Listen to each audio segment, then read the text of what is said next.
The iron gates of Ironwood Juvenile Facility groaned open, and silence fell over the yard. Inmates paused their workouts, conversations died mid-sentence, and even the guards seemed to stand a little straighter.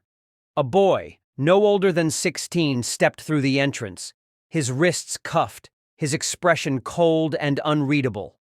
Jackson Reed. His name carried weight heavier than chains, stories of his past, violent fights, broken rivals, and a criminal record that made seasoned inmates look soft. Had reached every corner of the facility before he even set foot inside.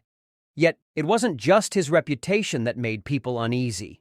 It was the way he moved, calm, calculated, and completely unshaken, like a predator surveying his new territory. As the guards led him to his cell, whispers followed. "He's the one who took down 3 guys alone. I heard he doesn't talk, just acts.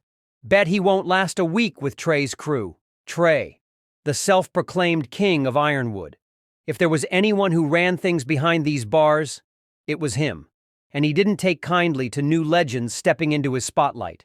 Jackson, however, wasn't here to impress or bow. He was here to survive. And if survival meant facing every fight, every stare, and every threat, so be it. As the cell door clanged shut behind him, Jackson's cold eyes met the security camera in the corner. He knew eyes were on him.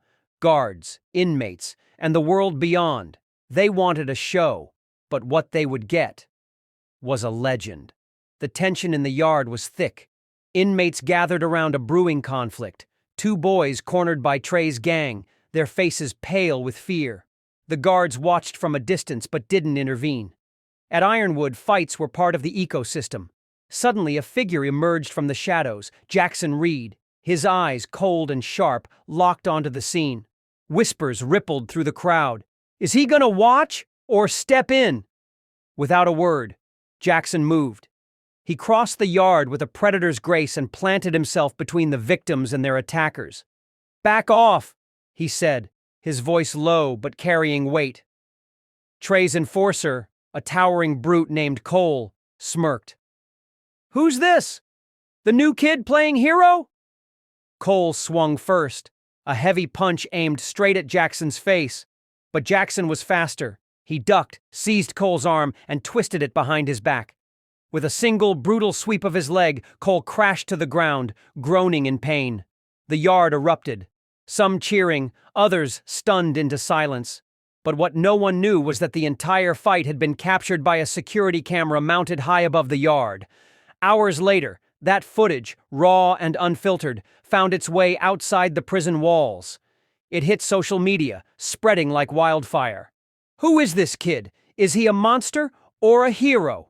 Most feared kid in prison, and he didn't even throw the first punch. Inside Ironwood, the guards began to see Jackson differently. Outside, the world argued. Some saw him as a menace, others as a protector. But for Jackson, it wasn't about cameras or headlines. It was about survival, and something deeper he wouldn't admit yet. Doing the right thing, no matter who was watching. Days passed after the fight, and Jackson's name echoed through every corridor of Ironwood. Some inmates feared him, others wanted to challenge him. But Jackson kept to himself, silent, distant, and always watching. It wasn't until lunchtime that someone dared to sit across from him, a thin, bespectacled boy with a nervous smile. "I'm Leo," the boy said, his voice unsure but steady. "That was something out there, with Trey's guys." Jackson didn't reply. He wasn't here to make friends, but Leo didn't leave. Instead, he pulled out a book and started reading, quietly sharing the same space without forcing conversation. Something about his calm persistence felt different. That night, Jackson heard muffled sounds down the hall, grunts, thuds, and a weak voice begging, "Stop, please!" He recognized it immediately. Leo. Jackson moved without thinking. By the time he reached the scene, 2 of Trey's gang were kicking Leo on the floor, his glasses shattered beside him. Jackson's voice was cold and sharp. "Back off! Now!" The thugs hesitated. Jackson's reputation preceded him, but one made the mistake of swinging. In 2 swift moves, Jackson disarmed him and slammed him against the wall. The second attacker bolted. Leo, coughing and bruised, tried to sit up. "I didn't think you cared." Jackson, his fists still clenched, muttered, "I don't," but his actions said otherwise. From that day on, Jackson and Leo became an unlikely pair, strength and smarts, muscle and mind. Leo, with his sharp mind and knowledge of the system, helped Jackson navigate the undercurrents of prison politics. Jackson, with his fists and fearlessness, kept Leo safe from those who saw his kindness as weakness. Together, they started to disrupt Trey's control, not with brute force alone, but with strategy. They became a problem.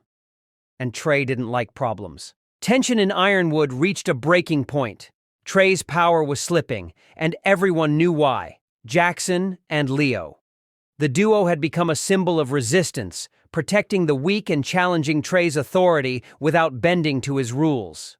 Trey decided it was time to eliminate the problem. One night, alarms blared across the facility.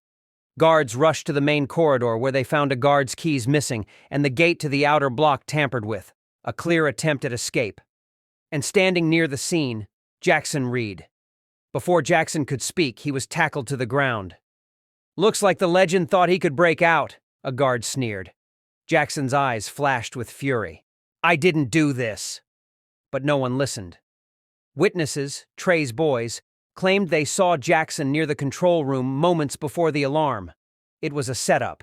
Trey's perfect move. Jackson was thrown into solitary confinement. 4 cold walls, no light, no sound, just silence. But outside that cell, Leo wasn't staying silent. Leo knew Jackson would never run and that Trey was behind it. So, he started digging, talking to other inmates, listening for slip-ups. And then he remembered. The cameras.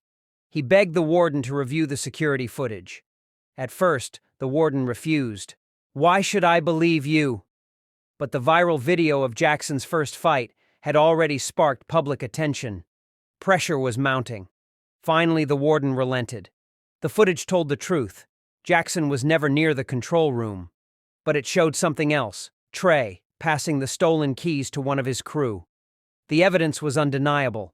Trey was stripped of his privileges and placed in isolation. Jackson's record was cleared. When Jackson was released from solitary, he found Leo waiting for him, bruised but smiling. "They tried to bury you," Leo said, "but they forgot. Legends don't stay buried." Jackson's reply was simple, but with a rare, small smile. "Good job, Leo." But deep down, Jackson knew it wasn't over yet.